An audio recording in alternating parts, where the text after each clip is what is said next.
কি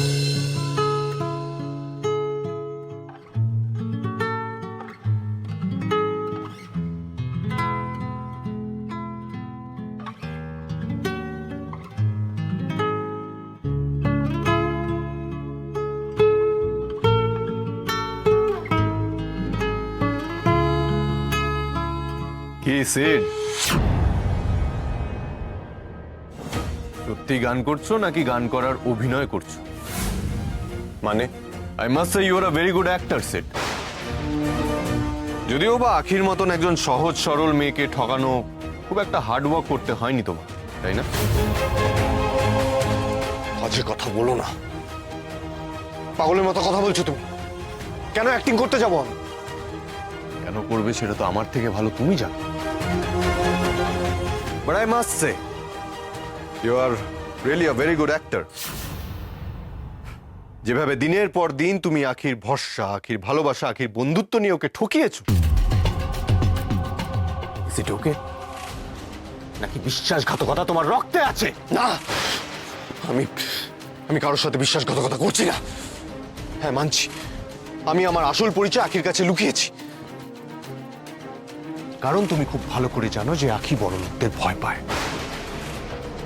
তাদের এড়িয়ে চলতে ভালোবাসে আর তাদের অপছন্দ করে। তাই তুমি তোমার আসল পরিচয়টা ওর কাছে লুকিয়েছো। কিন্তু ও যখন জানতে পারবে যে তুমি দিনের পর দিন তোমার আসল পরিচয় ওর সামনে লুকিয়ে রেখেছো, তখনও না।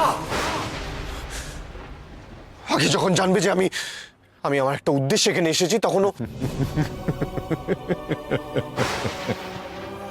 আর তাই সিদ্ধার্থ বোস সিড সেজে আছে। তাই আখি কিছু মনে করবে না, তাই তো? কিন্তু তুমি তো একটা উদ্দেশ্য নিয়ে এখানে এসেছো, কেন সেটাতে সফল হতে পারো? তোমার গুরুজি তোমাকে ভরসা করে তোমার উপর একটা দায়িত্ব দিয়ে পাঠিয়েছে, না পারছো সেটাতে সফল হতে? না পারছো নিজের আসল পরিচয়টা আখির সামনে তুলে ধরতে? একটা কথা ভুলে যেও না, আজ রাগিনী তোমার আসল পরিচয় জানতে পেরেছে, কালকে সানাই বাড়ির প্রত্যেকে তোমার আসল পরিচয় জানবে, পরিবারের একে একে সবাই তোমার আসল পরিচয় জানবে, আর তারপর জানবে না, কেউ জানবে না, কিছুতেই জানবে না। জানবে, সবাই জানবে, কারণ সত্যি কখনো লুকিয়ে রাখা যায় না সিড। একটা কথা ভুলে যেও না, তোমার এই সবকিছুর জন্য সবার আগে কে বিপদে পড়বে তুমি জানো? তোমার গুরুজি। তারপর একে একে তুমি সবাইকে বিপদে ফেলবে, সবাইকে। একটা সময় আসবে সিড, যখন তুমি সবের জন্য নিজেকে ঘেন্না করবে। কেন জানো? তার কারণ এই সবের জন্য তুমি আখিকে হারাবে। না, আখিকে আমি হারাবো না, কোনো মতেই না, কোনোদিন না। আমি আখিকে সব সত্যি কথা বলে দেবো, সব খুলে বলবো ওকে, ওকে আমি বোঝাবো, ও সবটা বুঝবে। আমি ইচ্ছে করে করিনি কিছু, আমি ওকে সব।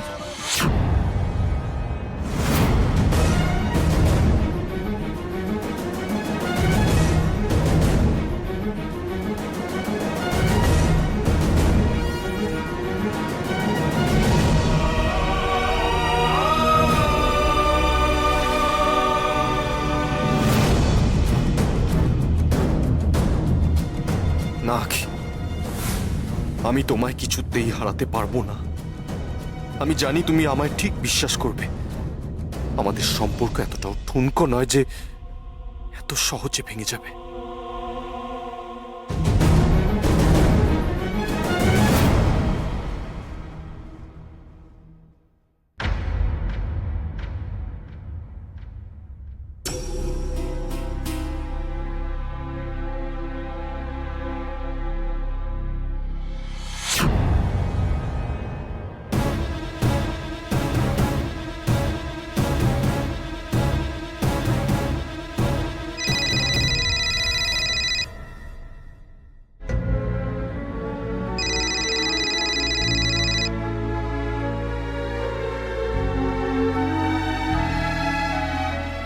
হ্যাঁ সিড, বলো।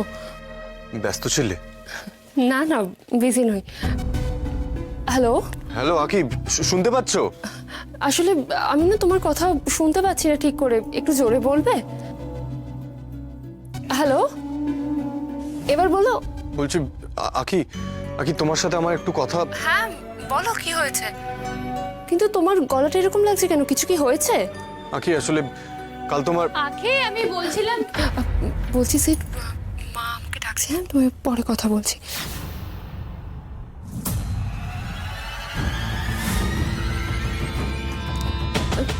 হ্যাঁ মা বলো। আসলে আমি বইগুলোই গোছাচ্ছিলাম।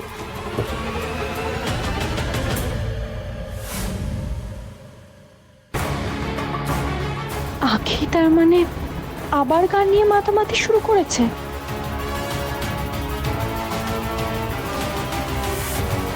এটা কি?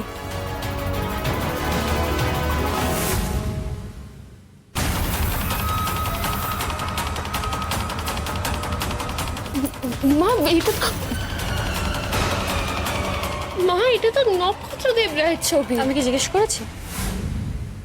আমি শুধু একটাই কথা জানতে চেয়েছি যে এই ছবিটা এখানে কি করছে। কি করছে এটা এখানে? বেশ কিছুদিন ধরে তুই আবার গান নিয়ে মাতামাতি করছিস। সত্যি করে বল তো আখি। মা তুমি আমায় কেন বিশ্বাস করছো না বলো তো? আমি সত্যি ওই বইগুলো গোছাচ্ছিলাম, ওখানে হয়তো আমার ডায়েরিটার মধ্যে এই ছবিটা। তুই তো বইগুলো গোছাচ্ছিলি তাই না? তোমার ডায়েরির মধ্যে এই ছবিটা কি করছিল আখি? হ্যাঁ কিসের প্রয়োজন? কারণ মা নক্ষত্রদেব রায় আমার খুব প্রিয় গায়ক, ওনার গান আমার খুব ভালো লাগে। আর তাছাড়া কি,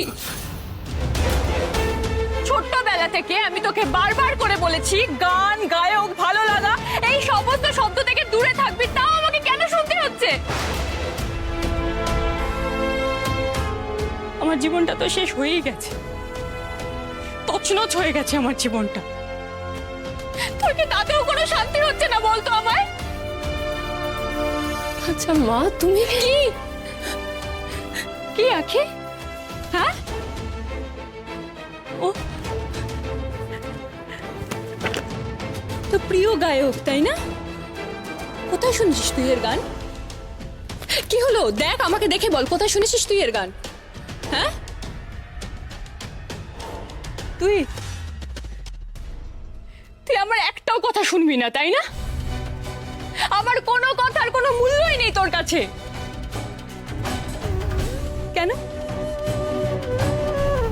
আর কোনো গায়ক নেই? আর কোনো গায়ক নেই না ছবি লুকিয়ে রাখার মতো? এই একটাই গায়ক আছে তোর পছন্দের, প্রিয়। ঠিক আছে, ছবিটাকে আমি আছি। কি করছো তুমি? এটা তুমি কেন এরকম করছো বলো তো? মা উনি শুধু আমার প্রিয় গায়কই নন, উনি আমার খুব প্রিয় একজন মানুষ। ওনাকে আমি খুব শ্রদ্ধা করি মা, খুব ভালোবাসি।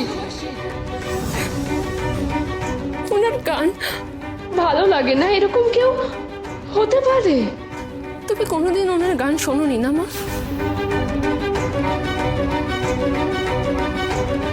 শুনলে হয়তো তুমি এভাবে রিয়াক্ট করতে না।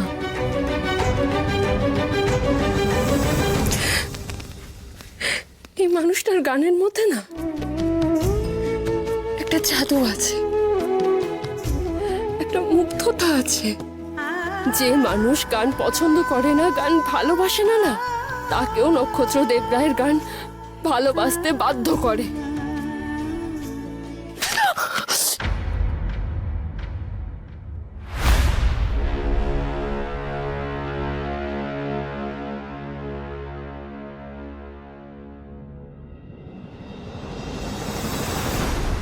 এইসব বিখ্যাত জনপ্রিয় গায়কদের সম্পর্কে শোনার সময় আমার নেই, আর কোনো আগ্রহ নেই। আমি এসব মানুষকে, আর আমি এটাও চাই না যে তুই এই সমস্ত মানুষদের নিয়ে মাথা ঘামাস, বুঝেছিস? এই কথাটা আমি তোকে 1000 বার বলেছি, আর প্রয়োজন পড়লে 1,00,000 কোটি বার বলবো। যে তুই গান থেকে দূরে থাকবি। তাতে যদি তুই বুঝতে পারিস ভালো,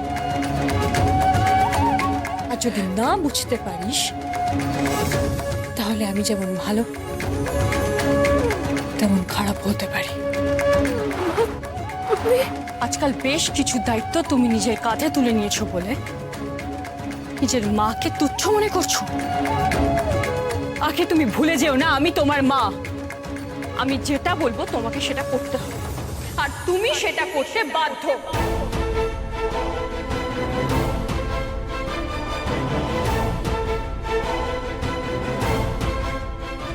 আর একটা কথা, কাল সকালে হসপিটালে গিয়ে জিজ্ঞেস করে আসবে যে রানিমার অপারেশনের জন্য ঠিক কত টাকা লাগবে। কাজ মিটে গেলেই আমরা রসইপুরে ফিরে যাব।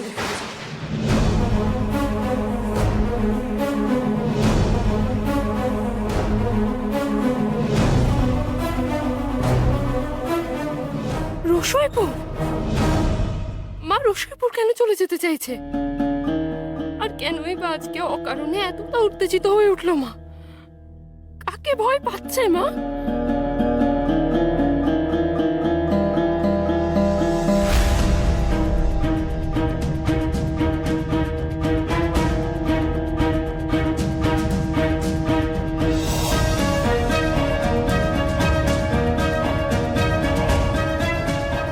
একটা লোক বারবার আমাকে ফোন করে ডিস্টার্ব করছে। এটা কি কি বললে? মায়ের জীবনে কোনো একটা তোলপাড় চলছে, তাই মা আমায় কিছু বলতে না পেরে এমন এমন অস্থির আচরণ করছে। কতকাল হয়ে গেল সেই মিষ্টি গলার গান আমি শুনিনি। মা সরস্বতী তার সব আশীর্বাদ যেন অহনার গলায় ঢেলে দিয়েছিলেন।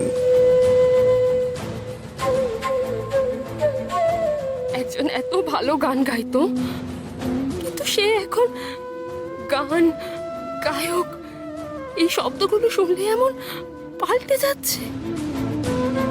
তার মানে নিশ্চয়ই গান নিয়েই মায়ের জীবনে এমন কিছু একটা ঘটেছে যা মায়ের জীবনকে একেবারে এলোমেলো করে দিয়েছে।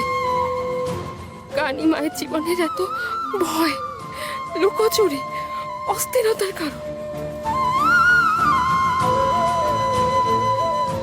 ওই নক্ষত্র দেবরায়ের কি সুন্দর মিষ্টি একটা পরিবার।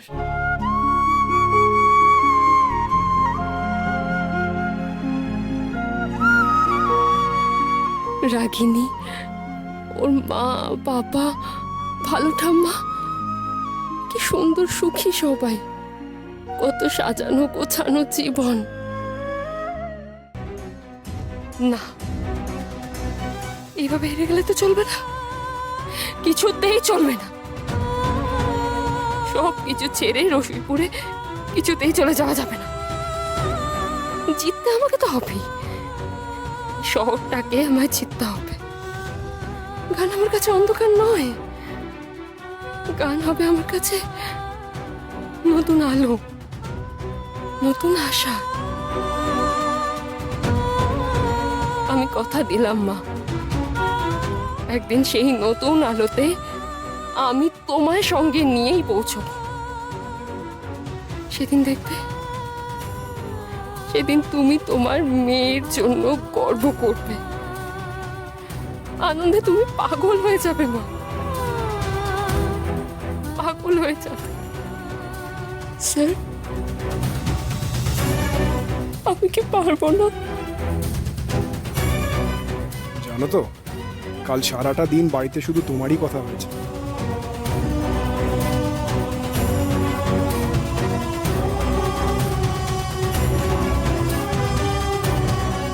আরে বাবা, এতে না পারার কি আছে? এতগুলো লোক তো একসঙ্গে ভুল হতে পারে না। দেখো স্যার, আখির মধ্যে শুধু ট্যালেন্ট তো নয়, একটা পুরান আত্মবিশ্বাস আছে।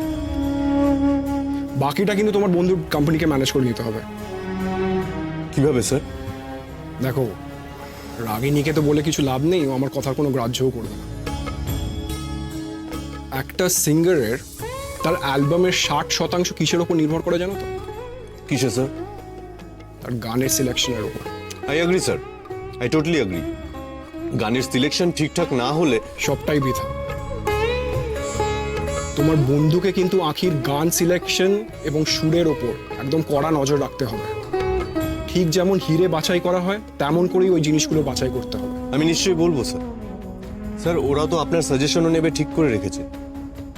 বাট স্যার আপনি যদি সে আমি নিশ্চয়ই দেব। দরকার পড়লে আখির জন্য আমি একটা গান আর সুরও করে দেবো। That's really great sir. এর থেকে ভালো তো আর কিছু হতেই পারে না।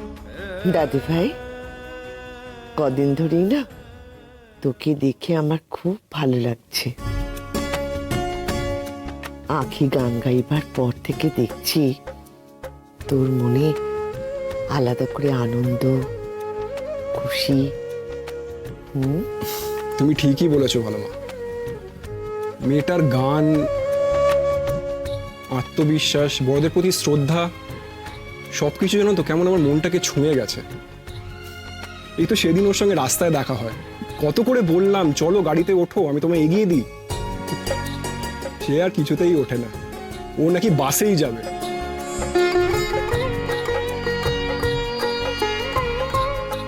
সিড, তোমাকে কেন বলছি জানো এতবার করে গান সিলেকশনের কথা? অনেক বছর আগের কথা জানো তো।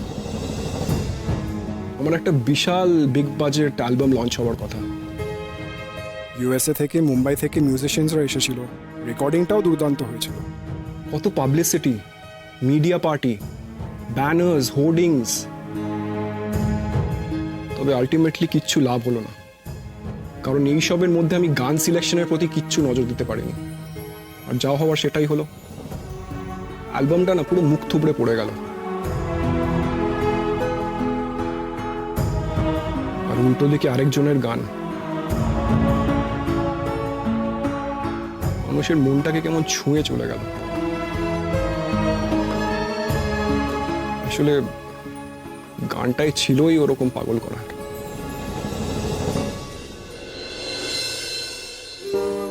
ছুঁয়ে যে সে যায় চুল মেলে দেয়। প্রকাশিত হয়েছে নক্ষত্র দেবরায়ের নতুন অ্যালবাম, আর তার সঙ্গে প্রকাশিত হয়েছে অঙ্কুর ছবির নতুন গান, যাতে রাতারাতি গলা দিয়ে বিখ্যাত হয়েছেন সুপারস্টারের অর্ধাঙ্গিনী অহনা দেবরায়।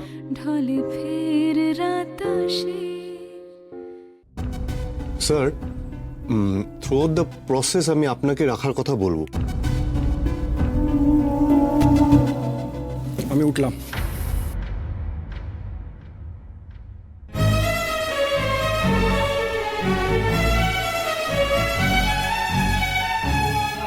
সময়ের সব কত সারিয়ে দিতে পারে না সিট। নালে এতগুলো বছর আমার দাদু ভাই এভাবে চুপি চুপি কষ্ট পেত না, অনুতাপের আগুনে জ্বলত না। আজ ওর মনের মধ্যে অহনাই আছে। অহনা, এই ছেলে তুই পারবি, তুই একটু একটু দেখ না, তুই আমাদের অহনাকে ঠিক খুঁজে বার করতে পারবি, তুই পারবি। শুধু তোমার দাদু ভাই না ভালো মা, অহনা ম্যাডামের খবর পেলে আমিও অনেক লুকোচুরি থেকে রেহাই পাবো। রাগিনীর মতো মেয়েকে তুই যদি সোজা করতে পারিস, আমার বিশ্বাস তুই ঠিক অহনাকে খুঁজে বার করতে পারবি। চেষ্টা তো আমি করছি ভালো, কিন্তু সবকটা রাস্তা যেন একটা পয়েন্টের পর অন্ধকারে গিয়ে মিশে যাচ্ছে। একটা মিরাকেল চাই, একটা মিরাকেল, তাহলে আমি ঠিক অহনা ম্যাডামকে খুঁজে বার করতে পারবো, ঠিক পারবো। তাই যেন হয় ঠাকুর, তাই যেন হয়।